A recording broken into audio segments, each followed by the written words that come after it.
Olá, tudo bem? Direto dos estúdios da B3, eu sou Carlos Sambrana e converso com Jorge Curineto, CEO da construtora Trisul, sobre o desempenho da empresa na Bolsa. Jorge, a gente falou um pouquinho no último bloco sobre a entrada da Trisul na Bolsa. A Trisul é a união, resultado da união da Tricuri com a Incosul. Eram duas construtoras aqui de São Paulo que se uniram e depois entraram na Bolsa. Abriram o capital na Bolsa em 2007.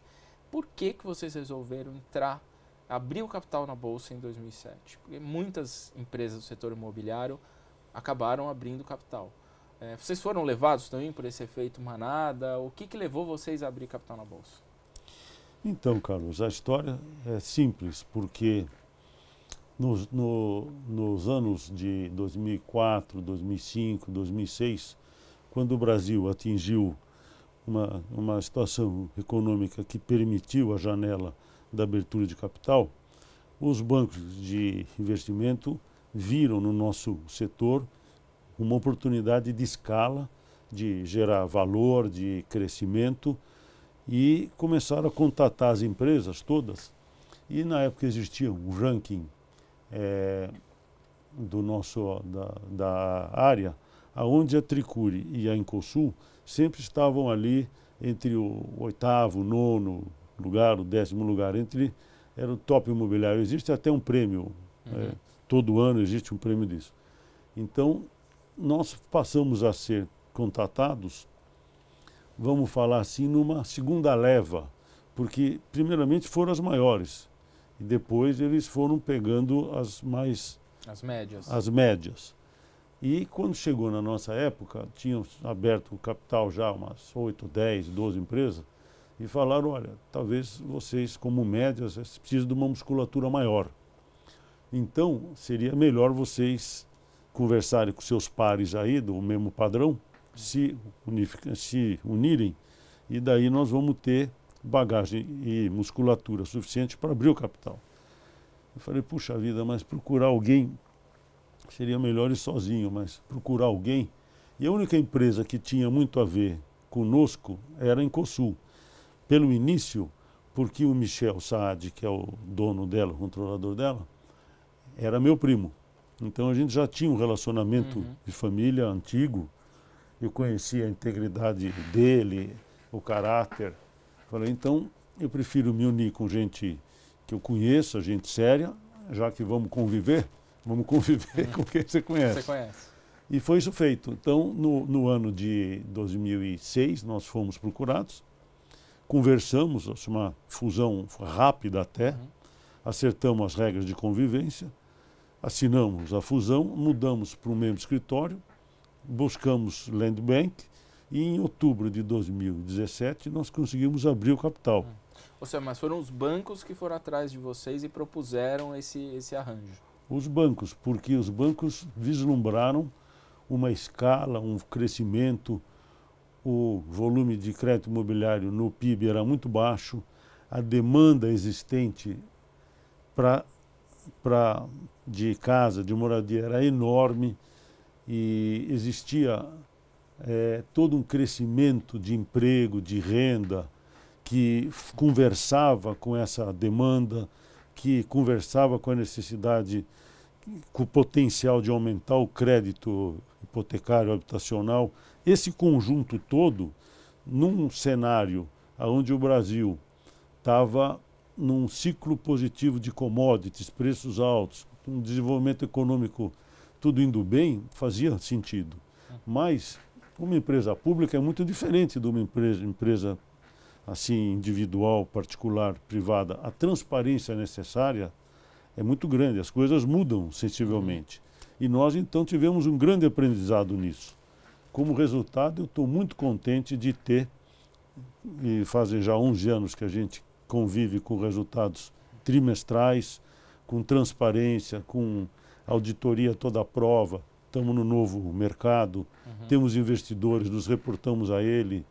Então, estou muito contente com isso. De que forma mudou para você administrar uma empresa de capital aberto?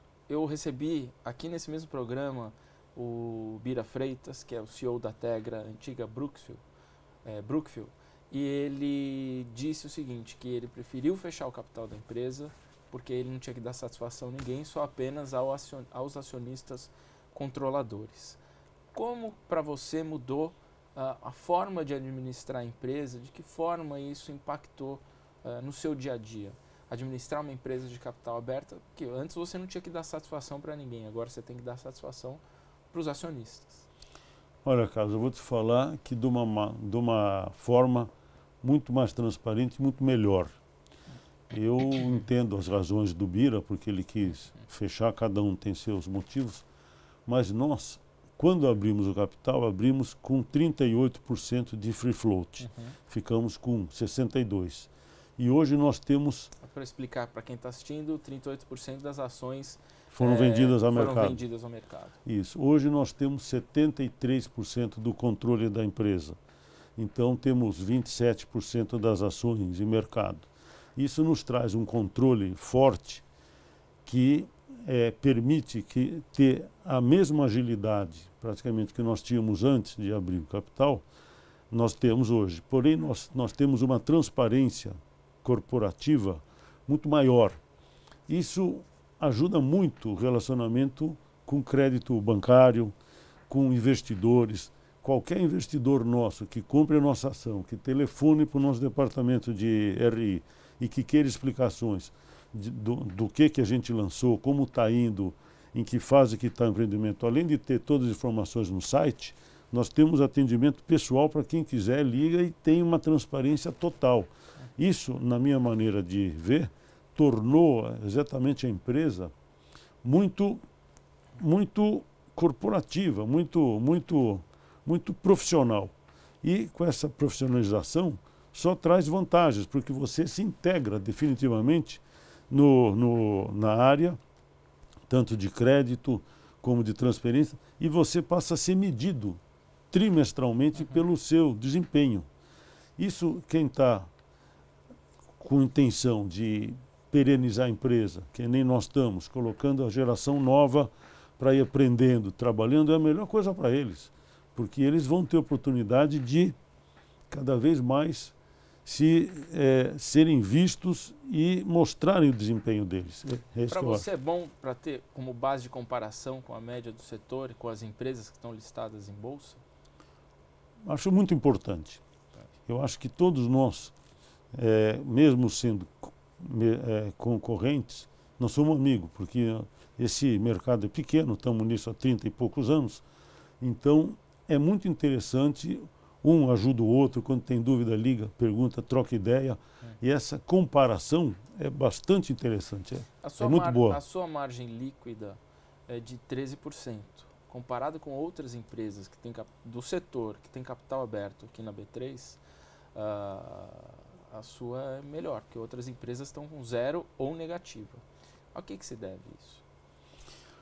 Bom, Carlos, isso se deve a uma série de fatores que neste momento nós conseguimos atingir uma situação de baixo endividamento, com terrenos bem posicionados, com produtos de planta bem estudada, em regiões que agregam valor, uma tecnologia aplicada à construção que procura fazer o diferencial dos nossos produtos, uma empresa de venda bastante alinhada com o nosso departamento comercial, onde essa integração é muito importante. A empresa de vocês também, de vendas. A nossa house de venda é nossa. Hoje em dia temos 400 corretores e nós vendemos 100% do que a empresa vende é feita pela nossa house.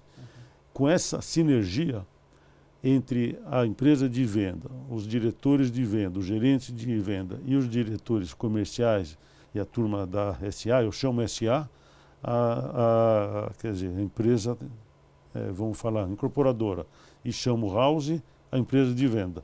Essa integração entre a SA e a house é muito importante nas reuniões. Eles têm reuniões praticamente diárias de estratégia, de definição de produto, de treinamento de corretores e tal. Então, quando você associa as questões técnicas, construtivas, com as questões mercadológicas de um produto bom, numa localização boa, com as questões financeiras de baixo endividamento, um balanço saudável, com as questões comerciais de integração das equipes, esse polinômio, vamos falar assim, gera um resultado que é o que a gente busca.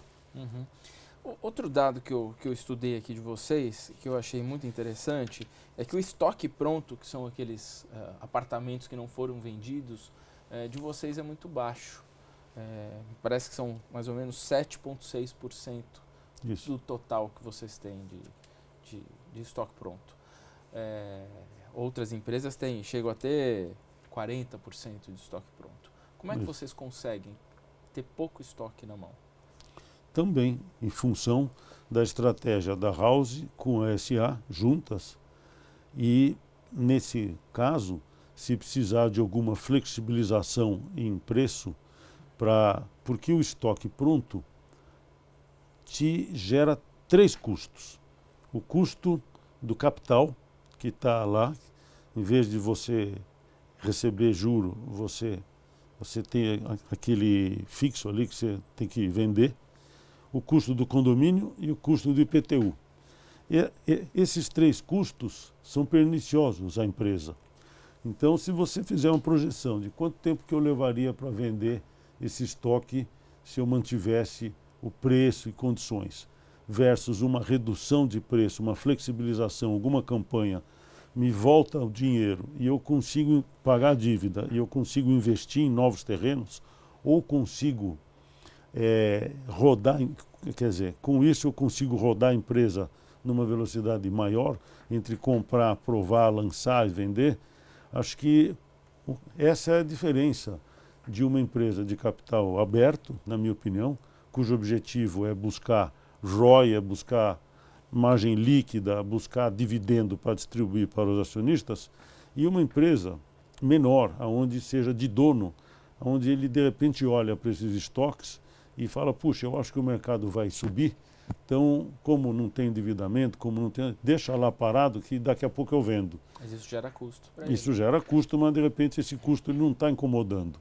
Nós que somos empresas maiores, abertas e precisamos realmente trabalhar dentro dos índices financeiros que o mercado espera, precisamos rodar e esse é uma parte da estratégia. A outra parte, também super importante quanto essa, é o que eu já falei aqui: localização, tipo de planta, são produtos, vamos falar assim, produtos finitos. Aonde a pessoa tem ali, busca ali, se não comprar ali, não vai ter tanta facilidade de comprar na quadra vizinha, na esquina vizinha. Isso ajuda a vender os estoques prontos. Mas falando de empresa de capital aberto, você falou que valoriza a empresa e você consegue administrar melhor ela hoje do que se ela fosse uma empresa de dono. Mas pegando dados, quando a empresa abriu capital, ela valia em 2007 884 milhões de reais. Atualizado pela inflação, é 1,6 bilhão de reais. Seria hoje o valor de mercado da Trisul. Hoje ela vale 368 milhões de reais. Quase o dobro do que valia o ano passado. Por que caiu tanto o valor? Você acha que consegue voltar para o patamar de quando abriu o capital? Então, Carlos, vamos lá. Quando a gente abriu o capital, realmente valeu isso porque o setor estava em evidência. Hoje, quando você pega um setor de educação ou um setor de saúde, o valuation dessas empresas, como esses setores estão em evidência, todos os investidores, todo mundo olha com prazer, com vontade, vai crescer, vai crescer. Nós já passamos por essa experiência em 2007, 2008, por causa disso que hoje o nosso setor está bastante depreciado. Quando nós abrimos o capital, em 2007, 95% do free float, das ações vendidas, foram vendidas para estrangeiros. Isso foi em outubro de 2007. Institucionais. Investidores institucionais estrangeiros, americanos, a maioria deles. E em outubro de 2007. Vamos pensar, todo mundo sabe, que o crash da Lehman Brothers e tudo foi em agosto de 2008. Então, as ações foram vendidas a qualquer preço. De 11, 12 reais que estava na época, caiu para 2, 2, porque os gringos queriam vender violentamente. E os brasileiros, fundos brasileiros, compraram essas ações aqui. E daí todas as empresas caíram e algumas que estavam mais posicionadas, melhor posicionadas, tiveram uma recuperação maior. Outras, como nós, que estávamos ainda buscando a nossa estratégia de crescimento, teve um crescimento menor. Agora, se eu acho que nós vamos voltar para cima de 1 bilhão, eu acho, mas não é isso que toca a minha estratégia e as minhas decisões. O que toca a minha estratégia e minha decisão é o que é bom para os shareholders, para os controladores, para os acionistas. Se valer 400 milhões e sair uma margem líquida boa, um ROI bom, onde vale a pena manter o investimento nessa empresa do que comprar um CDB, do que comprar uma LCI, é melhor eu ter aqui, ser um bom distribuidor de dividendo, ser uma empresa com fundamentos, uma empresa com rentabilidade perene, constante. Eu estou preocupado com esse fundamento. O valor que vai na bolsa é consequência. Isso, depois de 11 anos, você acaba aprendendo que a melhor coisa da vida é você ter um fundamento, uma empresa com fundamento acertada. Vamos supor que daqui a alguns anos o mercado, o nosso setor, depois de corrigir distratos e a questão do consumo ficar resolvido e o marco regulatório do setor, zoneamentos e tal, se você poder ter uma perenidade, volte o interesse desses investidores, eu acredito que suba naturalmente. Tá ok, muito obrigado, Jorge. E no próximo bloco conversaremos sobre a mudança nos negócios da empresa.